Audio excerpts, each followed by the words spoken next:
जय माता दी। आप सभी को नवरात्रों की ढेरों सारी शुभकामनाएं। माँ सभी के ऊपर अपने आशीर्वाद की वर्षा अवश्य ही करें। इसी मंगल कामना के साथ वीडियो को शुरू करते हैं। आप सभी का ज्योतिष ज्योति गुरु में बहुत बहुत स्वागत है। नवरात्रि में माँ दुर्गा के 9 स्वरूपों की पूजा अलग अलग दिन की जाती है और माँ को प्रसन्न करने के लिए माँ के विशेष दिन, उनसे संबंधित विशेष वस्तुएं और माँ के मंत्रों का जाप करके माँ को प्रसन्न किया जा सकता है। और माँ बेहद ही जल्दी और बहुत शीघ्रता से प्रसन्न होने वाली देवी हैं। माँ का चौथा स्वरूप माँ कूष्मांडा स्वरूप है। माँ कूष्मांडा देवी दुर्गा का ही स्वरूप है। माँ कूष्मांडा को लाल रंग बेहद ही पसंद है और माँ को उनकी पसंदीदा वस्तु का भोग अगर लगा दिया जाता है तो क्या कहने, देवी कूष्मांडा बहुत जल्दी प्रसन्न हो जाती हैं। तो माँ को मालपुए का भोग अवश्य ही लगाना चाहिए। देवी कूष्मांडा अर्थात नवरात्रि के चौथे दिन मालपुए का भोग लगाकर माँ को प्रसन्न करना चाहिए। और माँ को फूलों में कमल का फूल और गेंदे का फूल बहुत ज़्यादा पसंद होता है, तो आप इनमें से किसी भी फूल को अवश्य ही माँ को अर्पित करें। माँ को प्रसन्न करने के लिए माँ का पसंदीदा मंत्र जाप करना चाहिए। इसकी एक माला चौथे नवरात्रि के दिन अवश्य ही जपनी चाहिए। साधक को पूर्ण श्रद्धा और भाव के साथ माँ का शांत बैठकर पवित्र होकर जाप करना चाहिए। मंत्र इस प्रकार है: ऐं ह्रीं दिव्ये नमः। इसके अलावा भी माँ कूष्मांडा के मंत्र हैं जो कि इस प्रकार हैं: या देवी सर्वभूतेषु माँ कूष्मांडाये रूपेण संस्थिता नमस्तस्यै नमस्तस्यै नमस्तस्यै नमो नमः। माँ का एक और मंत्र है जो कि इस प्रकार है: ओम ऐं ह्रीं क्लीं कूष्मांडाये नमः। तो आप माँ के इनमें से किसी भी मंत्र का पूर्ण श्रद्धा के साथ जाप अवश्य ही करें। माँ कूष्मांडा हमारे शरीर में अनाहत चक्र में निवास करती हैं। माँ का इस चक्र पर नियंत्रण होता है।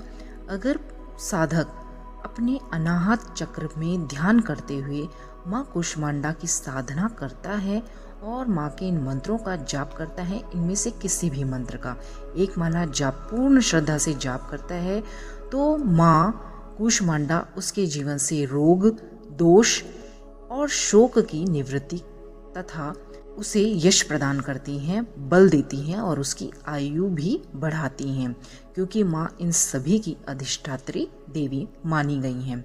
तो इस प्रकार से आप अपने अनाहत चक्र पर माँ कूष्मांडा के चतुर्थ दिन, नवरात्रि के चतुर्थ दिन अवश्य ध्यान करें, साधना करें और माँ को प्रसन्न करें।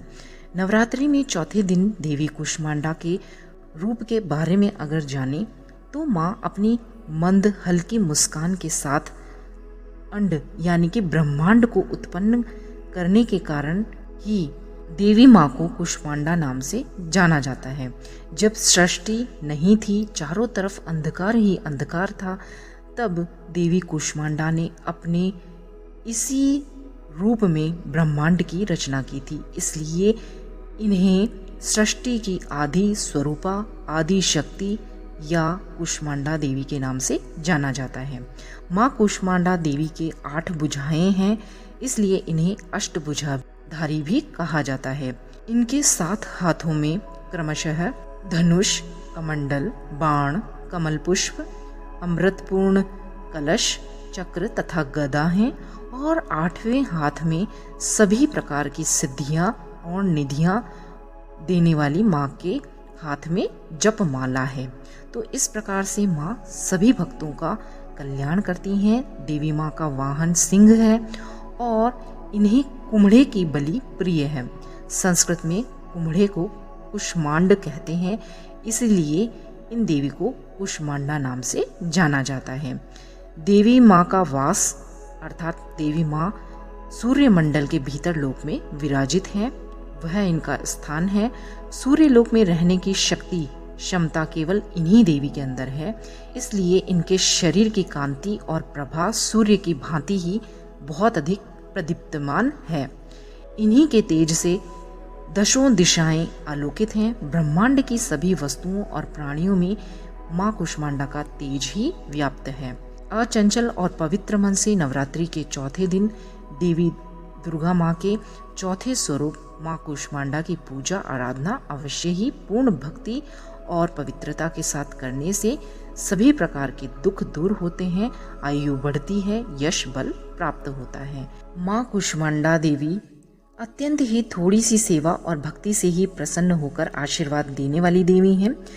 सच्चे मन से पूजा करने वाले सभी जातकों को माँ कूष्मांडा सुगमता से, बहुत ही सरलता से परम पद की प्राप्ति करवाती हैं।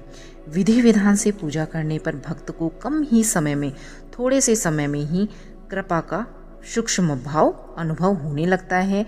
ये देवी आदियों, व्याधियों, सभी प्रकार की बीमारियों को दूर करती हैं और जीवन में सुख, समृद्धि और उन्नति प्रदान करती हैं। इन देवी की उपासना में भक्तों को, जातकों को, हम सभी को सदैव ही पूर्ण श्रद्धा भाव के साथ अपने आप को समर्पित करना चाहिए। इसी के साथ ही बात करें, माँ कूष्मांडा हमारे ग्रह से भी संबंधित हैं, हमारे बुरे ग्रहों के दोषों को भी दूर करती हैं। तो ज्योतिष शास्त्र के अनुसार देवी कूष्मांडा माँ का स्वरूप सूर्य से संबंधित है। इसलिए यदि किसी भी जातक को सूर्य से संबंधित उसके जीवन में, उसकी कुंडली में कोई भी परेशानी है, दोष है, सूर्य दोष है, तो उन सभी से अगर उसे मुक्त होना है, उन दोषों को दूर करना है, तो माँ कूष्मांडा की पूजा उसके जीवन को आगे बढ़ा सकती हैं, फलदायी बना सकती हैं और सभी प्रकार के सूर्य दोषों और सूर्य से संबंधित सभी ग्रह दोषों को दूर करके मनुष्य अपने जीवन में प्रगति को प्राप्त कर सकता है। तो इस प्रकार से जो भी जातक सूर्य की दशा से, सूर्य के ग्रहों की विभिन्न प्रकार की ग्रह दशाओं से, दोषों से पीड़ित है, उसे माँ कूष्मांडा का ध्यान अवश्य ही इस दिन करना चाहिए और माँ की कृपा सभी के ऊपर बरसती रहे। इसी मंगल कामना के साथ आपसे पुनः मिलती हूँ नई वीडियो में। नवरात्रि की आप सभी को एक बार पुनः ढेरों सारी शुभकामनाएं। माँ भगवती सभी का मंगल करें। इसी मंगल कामना के साथ आप सभी का बहुत बहुत धन्यवाद। नमस्कार। जय माता दी।